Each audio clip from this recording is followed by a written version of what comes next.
আমরা সালাতের প্রতি যত্নশীল না। যদি আমরা একটা বিষয়, যদি সালাতকে আমরা যথাযথভাবে হেফাজত করি, তাহলে আমাদের বাকি জীবনের যত কার্যক্রম আছে আল্লাহ রাব্বুল আলামিন সেইগুলো সবই সহজ করে দিবে ইনশাআল্লাহ। কোনো কাজ আমাদের বেঁধে থাকবে না, কারণ এই দায়িত্বটা আল্লাহ নিয়েছেন। তো সালাত পড়ার পরেও আমাদের কাজগুলো সহজ হয় না কেন? এই কারণগুলোই আমরা খুতবায় আলোচনা করার চেষ্টা করব ইনশাআল্লাহ। আল্লাহ বলছেন, ওয়া'মুর আহলাকা বিস-সালাহ ওয়াসতাবির আলাইহা। তুমি তোমার পরিবারকে সালাতের নির্দেশ দাও। ওয়াসতাবির আলাইহা, তুমি নিজেও সালাতের উপরে প্রতিষ্ঠিত থাকো। এরপর আল্লাহ বলছেন, লা নাসআলুকা রিজকা নাহনু নারযুকুক। আমরা তোমার কাছে খাবার চাই না, নাহনু নারযুকুক, আমরাই তোমাদেরকে খাবার দেই। ওয়াল আকিবাতু লিত-তাকওয়া, আর যারা তাকওয়াশীল হবে তাদের ফলাফল আল্লাহর কাছে আছে। আল্লাহ সালাতের হেফাজতের কথা বলে খাবারের কথা বললেন কেন? দেখেন, আল্লাহ বলছেন, ওয়া'মুর আহলাকা বিস-সালাহ ওয়াসতাবির আলাইহা। তুমি পরিবারকে সালাতের নির্দেশ দাও আর নিজেও সালাতের উপর প্রতিষ্ঠিত থাকো। এরপরে বলছেন, লা নাসআলুকা রিজকা, আমরা তোমার কাছে খাবার চাই না, রুজি চাই না। নাহনু নারযুকুক, বরং রুজি আমরাই দিই। তাহলে রুজি দেওয়ার দায়িত্ব নিয়েছেন সরাসরি কে? আল্লাহ। তাহলে আমাদের কি করতে হবে? আমাদের সালাতটা পড়তে হবে।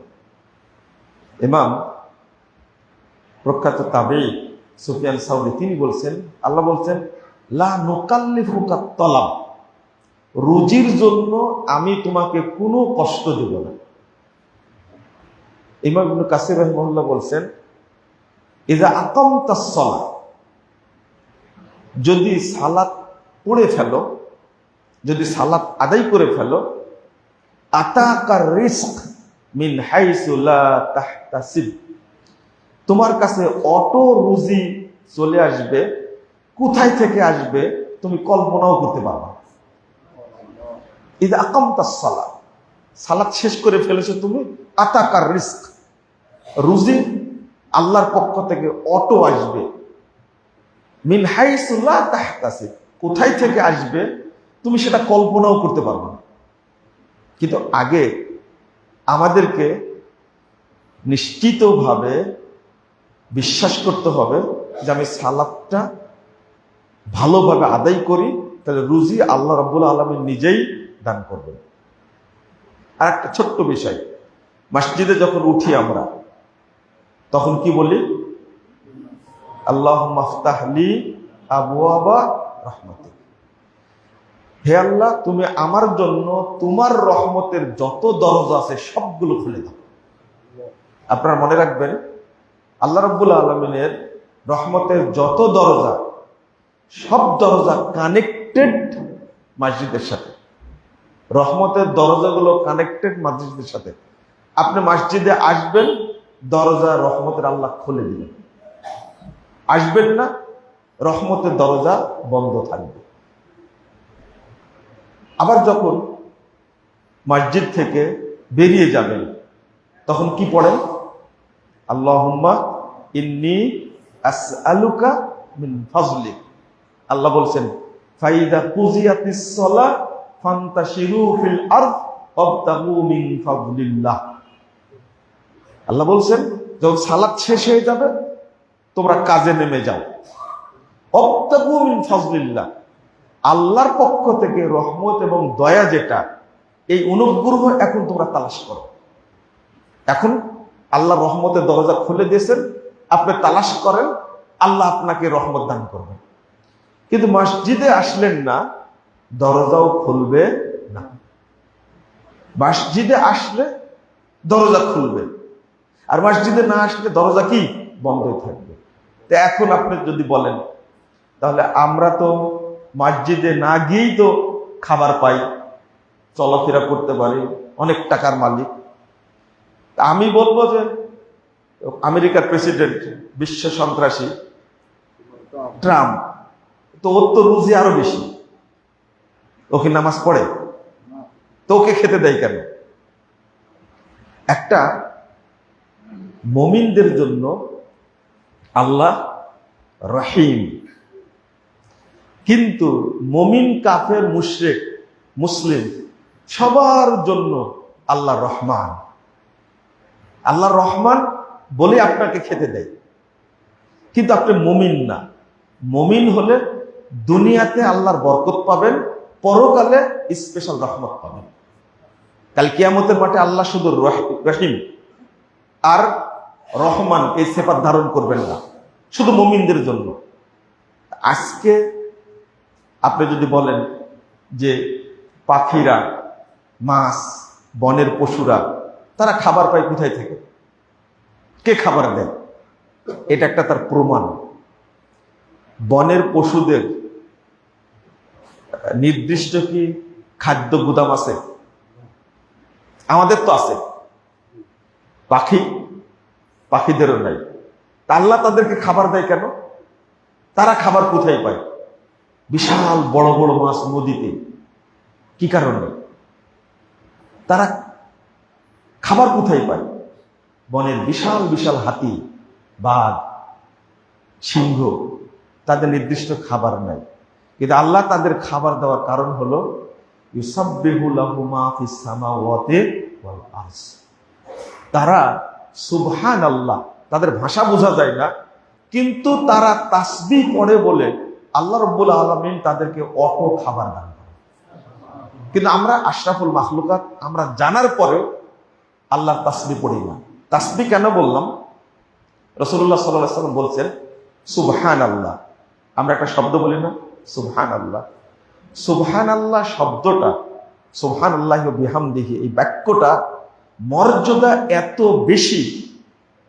আল্লাহ রাব্বুল আলামিন বলছেন, এই জিকিরটা যদি আমি না দিতাম মানুষকে, মাখলুকাতকে, সুবহানাল্লাহি ওয়া বিহামদিহি এটা যদি না দিতাম, তাহলে কোন জীবকে আমি খাবার দিতাম না।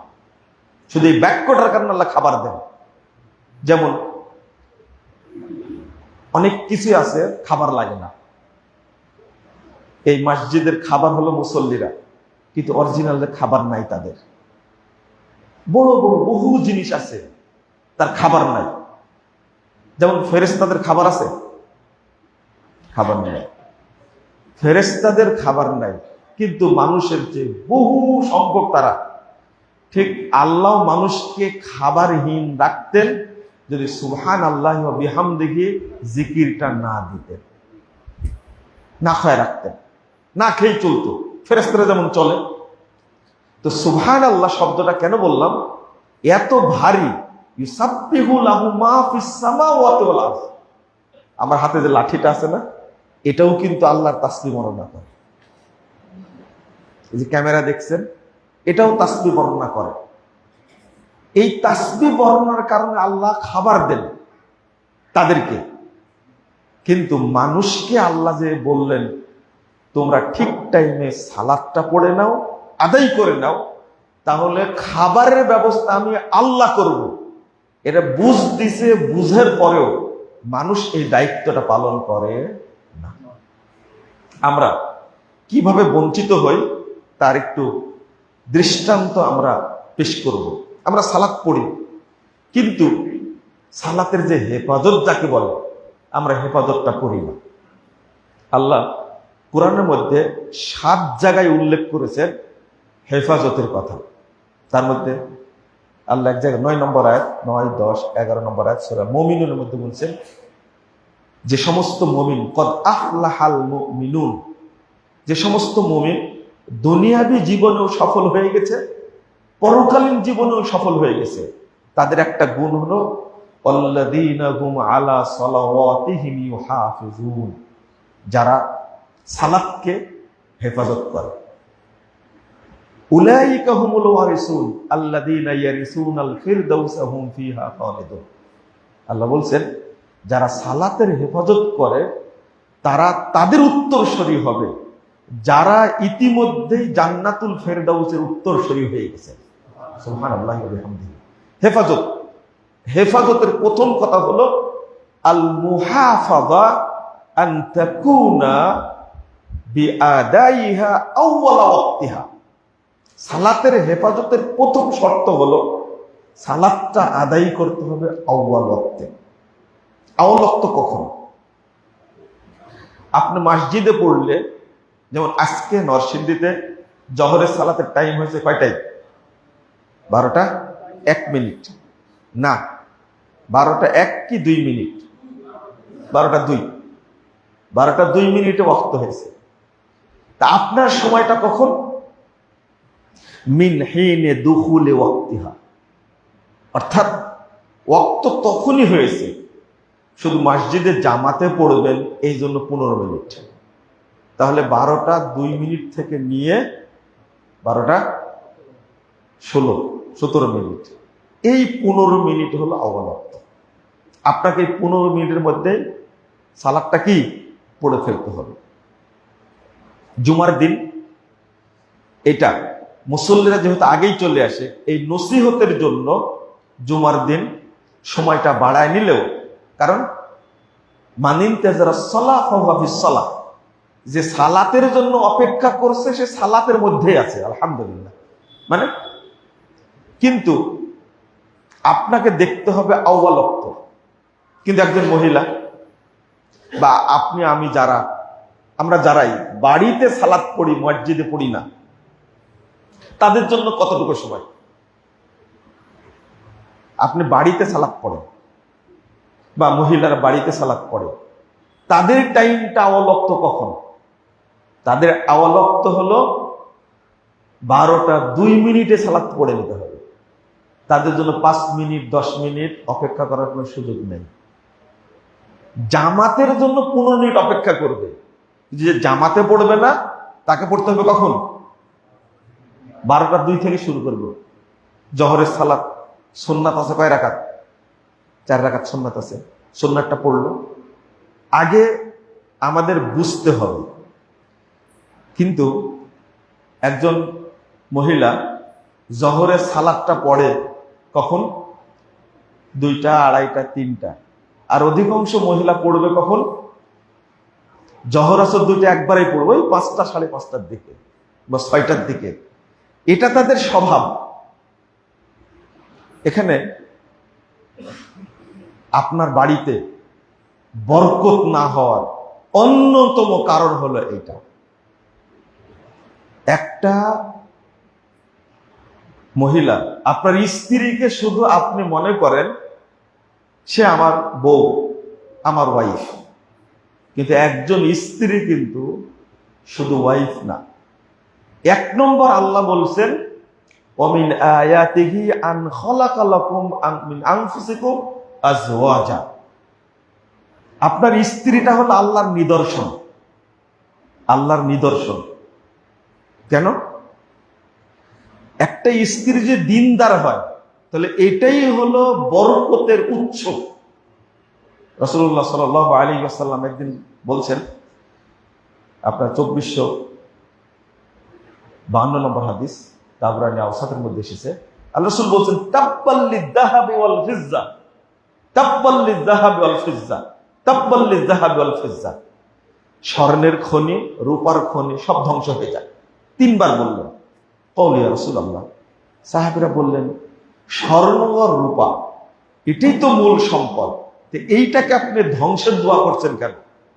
তাহলে আমরা আইয়ুল মালে নাত্তাখিযুহু, তাহলে কোন সম্পদ আমরা জমা করে রাখবো? রাসূল সাল্লাল্লাহু আলাইহি ওয়াসাল্লাম বলেন, লিয়াত্তাখিযা আহাদুকুম যাওজাতান সালিহা।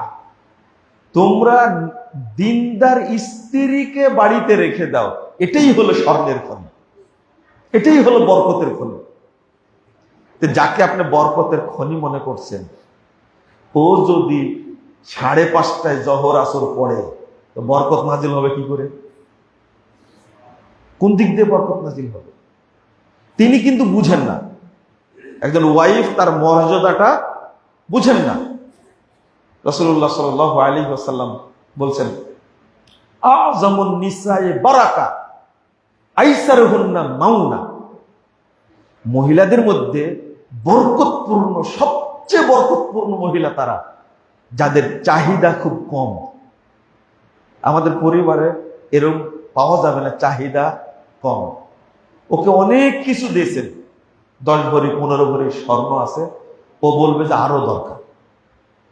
যেদিন বুঝতে পারবেন যে আপনার ওয়াইফের এখনো মনটা ভরেনি এত দেওয়ার পরেও, সেদিন বুঝবেন যে এই মহিলার মধ্যে কোনো কল্যাণ নেই। ওকে পুষা মানে হাতু পুষার মতো। হাতি পুষা বুঝেন তো? কোনো লাভ হবে না। 30 বছর 50 বছর পুষেন, লাভ হবে না, কারণ ওর বরকত নাই, বরকতহীন। তার অন্যতম কারণ হলো ও সালাদটা যদি পড়ে নিত আগেই, তাহলে বাড়িতে বরকত নাজিল হবে।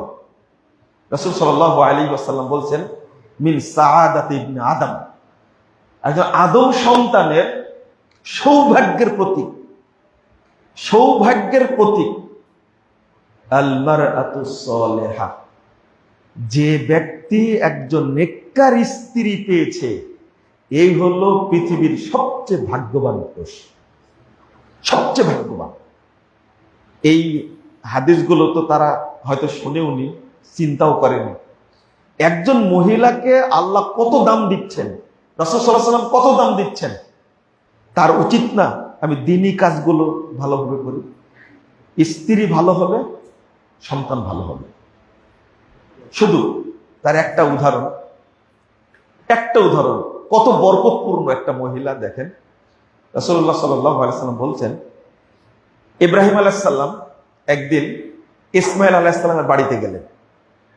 যাওয়ার পরে দেখা হলো ইসমাইল নাই, বনে কাজ করতে গেছে বাহিরে। জিজ্ঞেস করলেন, তোমরা কেমন আছো? তো ওই মহিলা বলছে যে খুব একটা দিন ভালো যাচ্ছে না। শুধু এতটুকু বলেছে, দিনটা খুব ভালো যাচ্ছে না। ইসমাইল কোথায় গেছে? কাজ করতে গেছে। ইসমাইল আসলে বলো, সালাম দিয়েছে, আর চৌকাট চেঞ্জ করতে বলল, চৌকাট চেঞ্জ করতে বলল।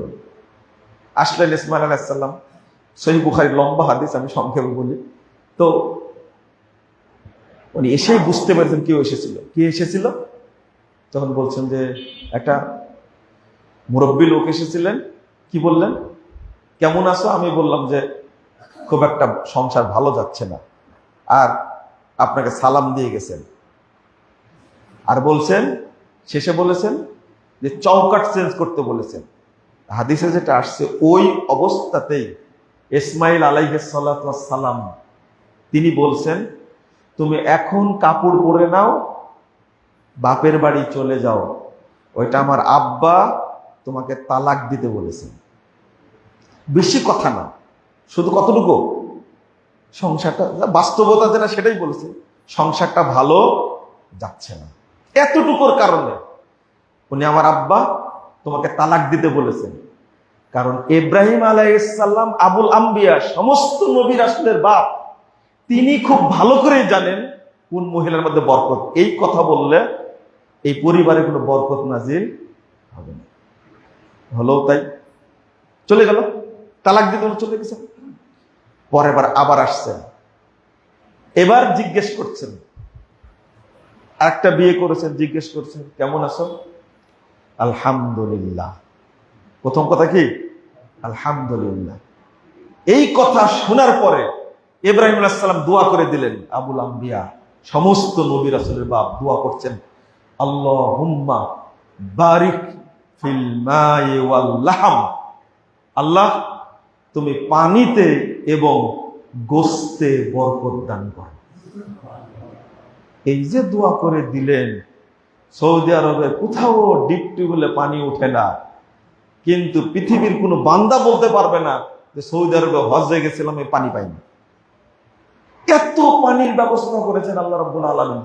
পৃথিবীর অন্য কোন রাষ্ট্রকে একবারের জন্য দায়িত্ব দেওয়া হয় যে একটা হজ তোমরা করাও, পৃথিবীর কোন রাষ্ট্র পারবে না। আর আমাদের দেশে এত গরু ছাগল, এর পরেও মন্ত্রী বলে যে আমাদের ঘাটতি এবার হবে না। কিন্তু সৌদি আরবে কত হাজার হাজার কোটি কোটি ছাগল, উট জবে করা হয়, কোনোদিনও একটা শর্ট পড়েনি। ওই যে দোয়া, আল্লাহুম্মা বারিক ফিল মাই ওয়াল লাহম, আল্লাহ পানিতে এবং গোশতে বরকত দান করো। তারা গোশত তো খায়, এক একজন কুরবানি করে, 100-200 উট কুরবানি করে, 200-300-500 ছাগল কুরবানি করে। কাদের জন্য? ওই ফিলিস্তিনের জন্য, সিরিয়ার জন্য কুরবানি করে, সেই কুরবানি পাঠা দেয়। আর আমাদের দেশের কুরবানি একটাও কি বাহিরে যায়? এক পিছেও যায় না বাহিরে। এত থেকে কি আপনার লাভ? কিন্তু সেখানে শর্ট পড়ে না, বরং তারা মানুষকে দেয়।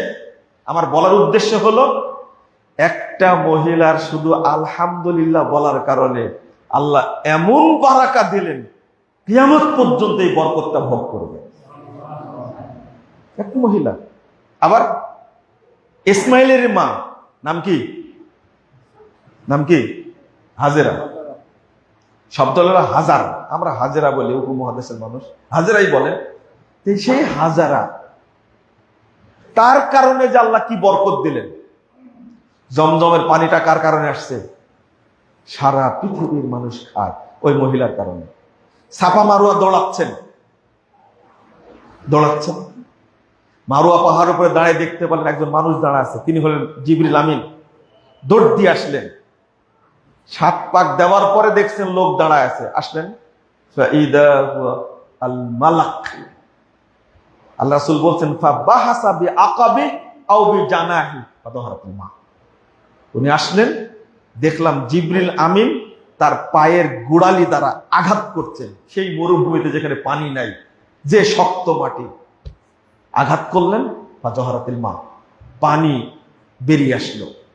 রাসূলুল্লাহ সাল্লাল্লাহু আলাইহি ওয়াসাল্লাম বলছেন, ইয়ারহামুল্লাহুম্মা ইসমাঈল।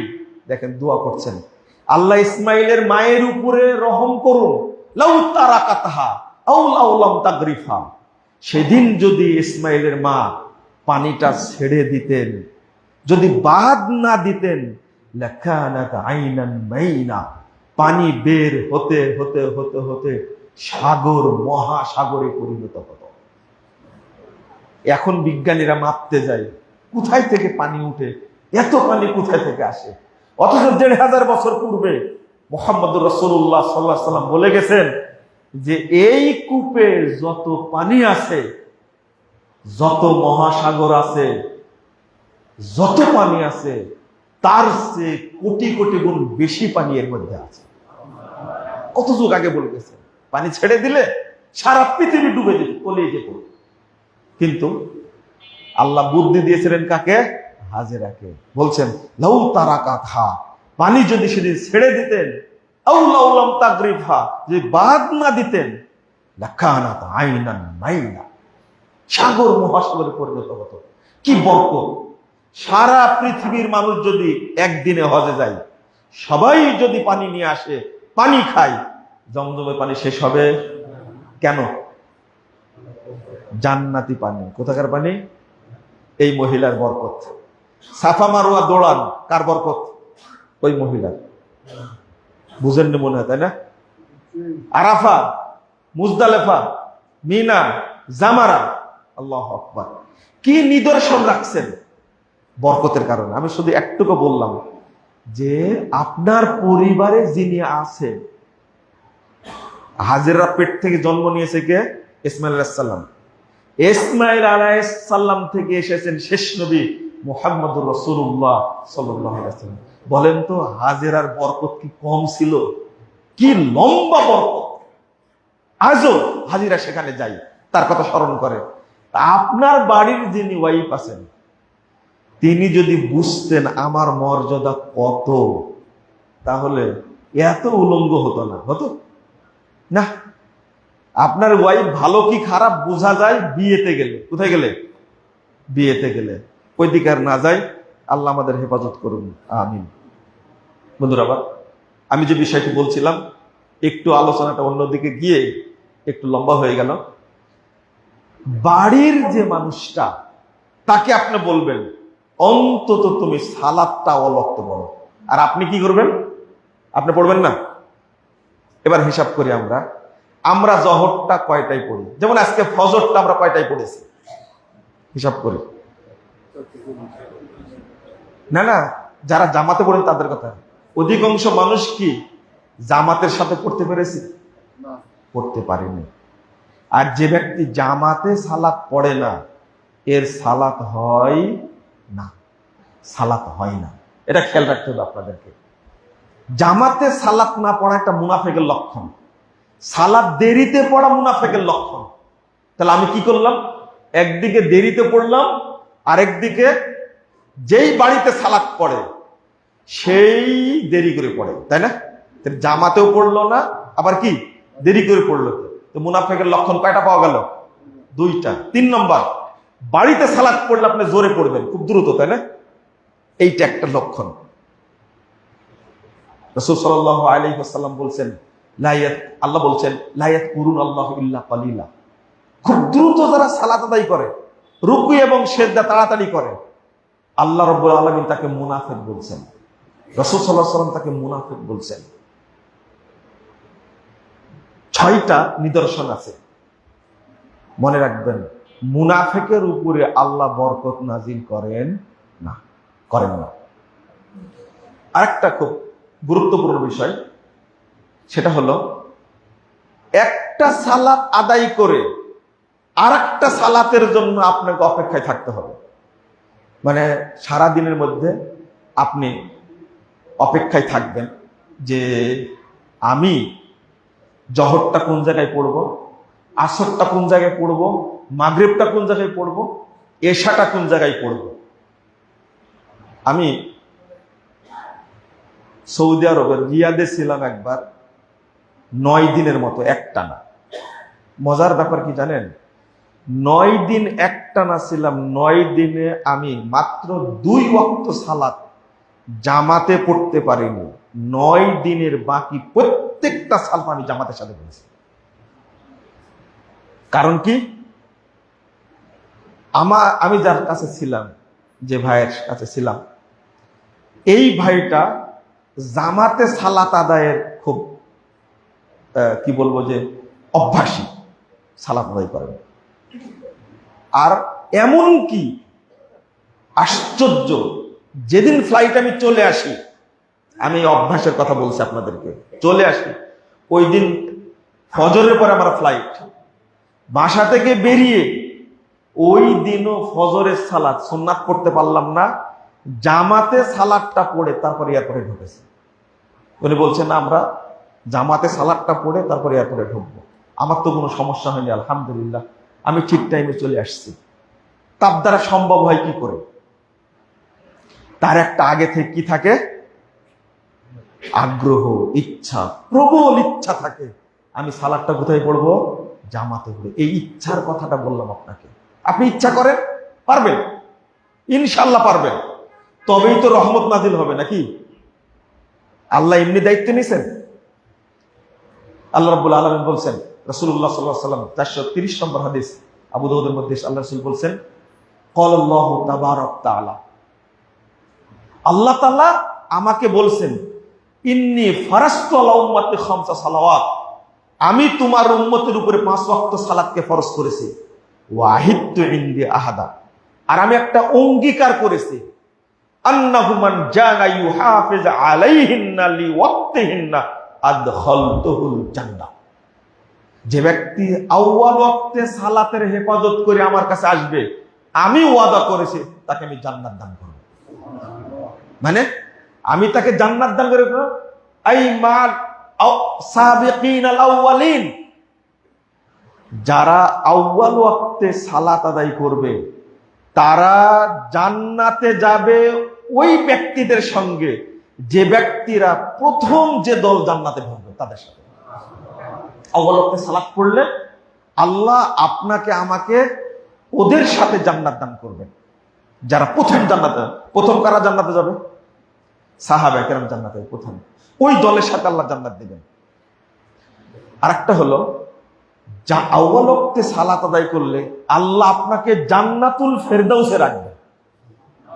দলিল, ওয়াল্লাযীনা হুম আলা সালাওয়াতিহিম ইউহাফিজুন উলাইকা হুমুল ওয়ারিসুন আল্লাযীনা ইয়ারিসুনাল ফিরদাউসা হুম ফিহা খালিদুন। 3, যারা আউয়াল ওয়াক্তে সালাত পড়বে তাদের কবরে কোনো দিন আযাব হবে না, হবে না, হবে না। রাসূল সাল্লাল্লাহু আলাইহি ওয়াসাল্লাম বলছেন, 4272 নম্বর হাদিস, ইবনে মাজাহর মধ্যে এসেছে, আল্লাহ রাসূল বলছেন যে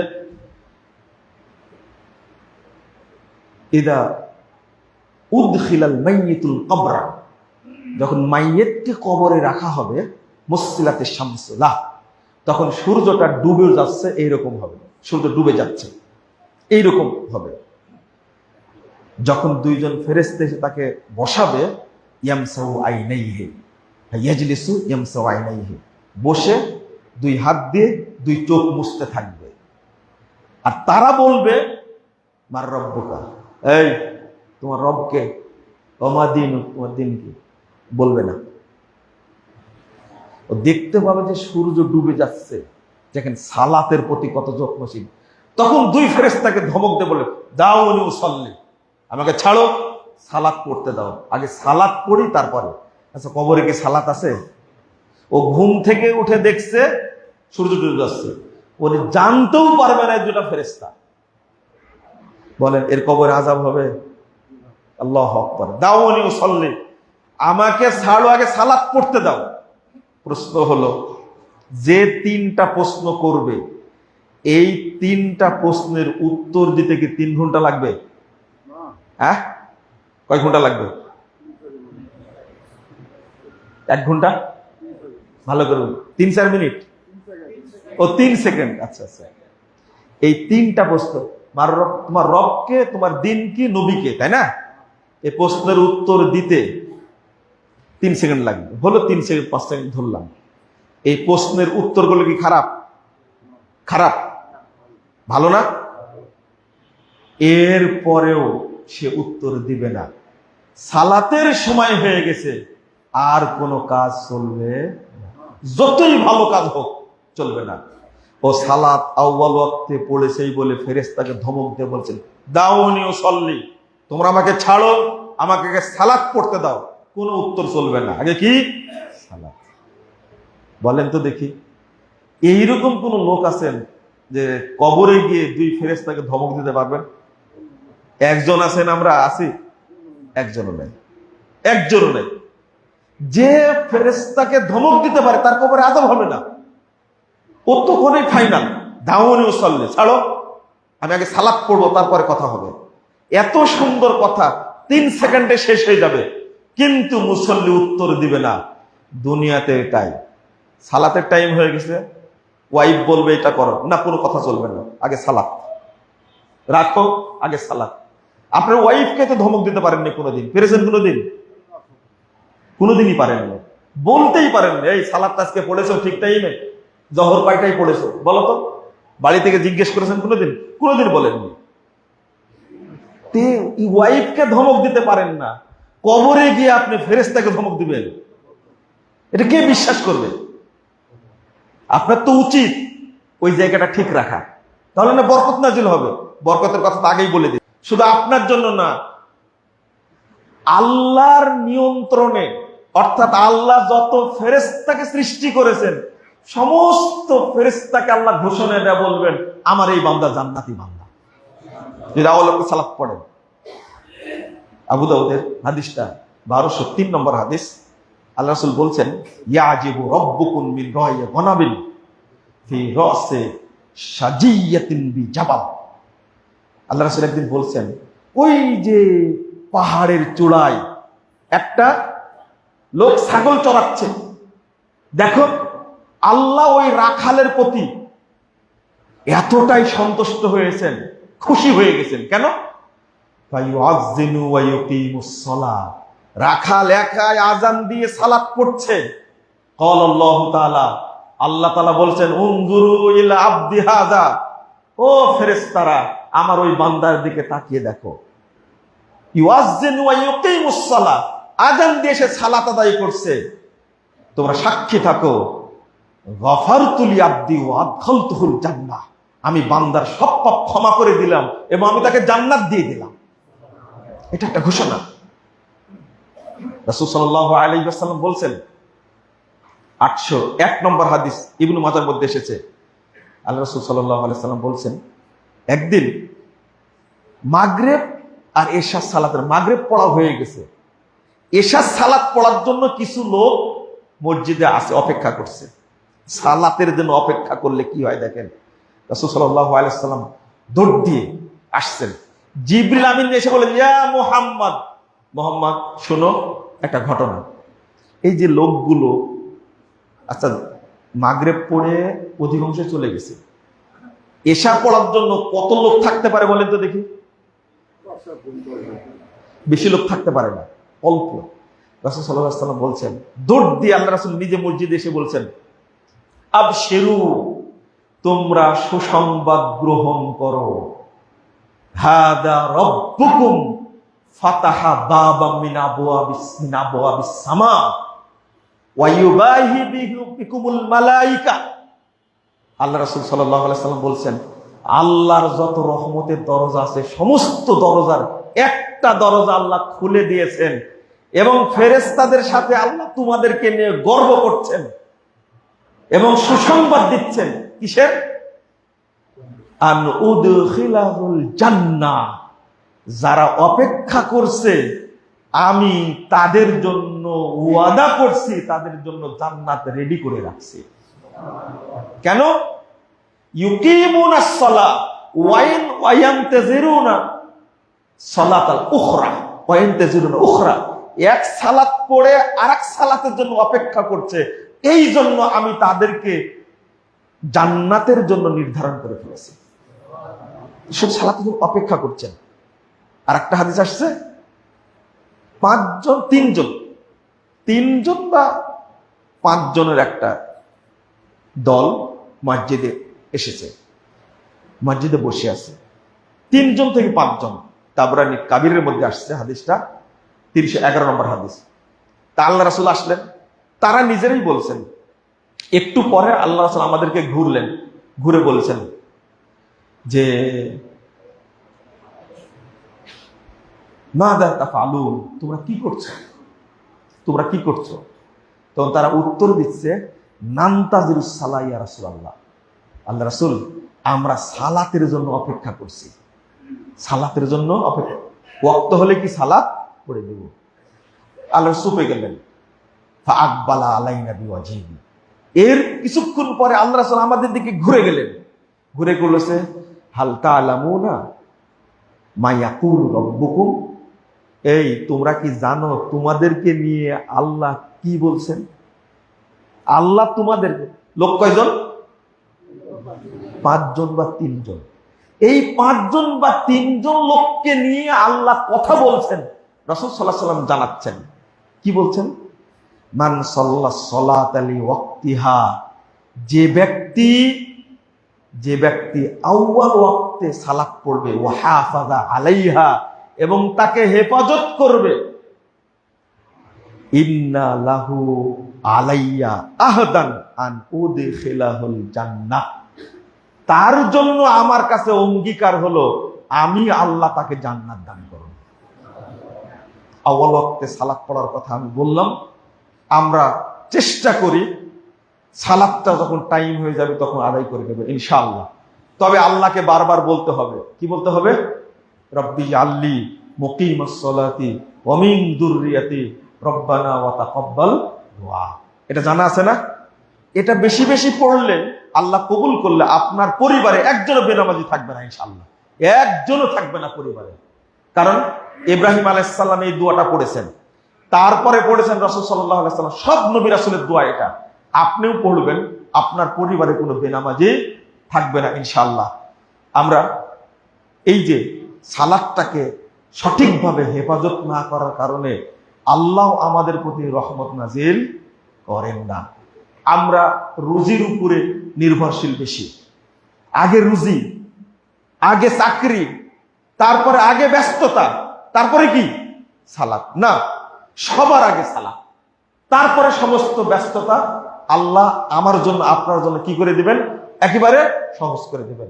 শেষ হাদিসটা হলো আল্লাহ রাসূল বলছেন 615 নম্বর হাদিস, লাউ ইয়ালামুনা মা ফিত তাহজির লাস্তাবাকু ইলাই। আউয়াল ওয়াক্তে সালাত পড়ে নেওয়ার মধ্যে যে কি বরকত, কি কল্যাণ আছে, যদি তারা জানতো তাহলে সব কাজ বাদ দিয়ে আগে সালাতটা পড়ে ফেলতো। আসলে আমরা জানি না এর বরকতটা কি। আল্লাহ রাব্বুল আলামিন যেন আমাদের সকলকে আউয়াল ওয়াক্তে সালাতের হেফাজত করার তৌফিক দান করেন, আমিন। আল্লাহ যেন আমাদের পরিবারের সকল সদস্যকে যেন মুসল্লি বানিয়ে দেন, মৃত্যু পর্যন্ত যেন সালাত আদায় করে মৃত্যুটা যেন হয় সালাতের উপরে, মৃত্যুটা যেন হয় ঈমানের উপরে। আল্লাহ তুমি আমাদের সকলকে কবুল করে নাও, আমিন ইয়া রাব্বাল আলামিন। বারাকাল্লাহু ফিকুম ওয়া জাযাকুমুল্লাহ খায়র।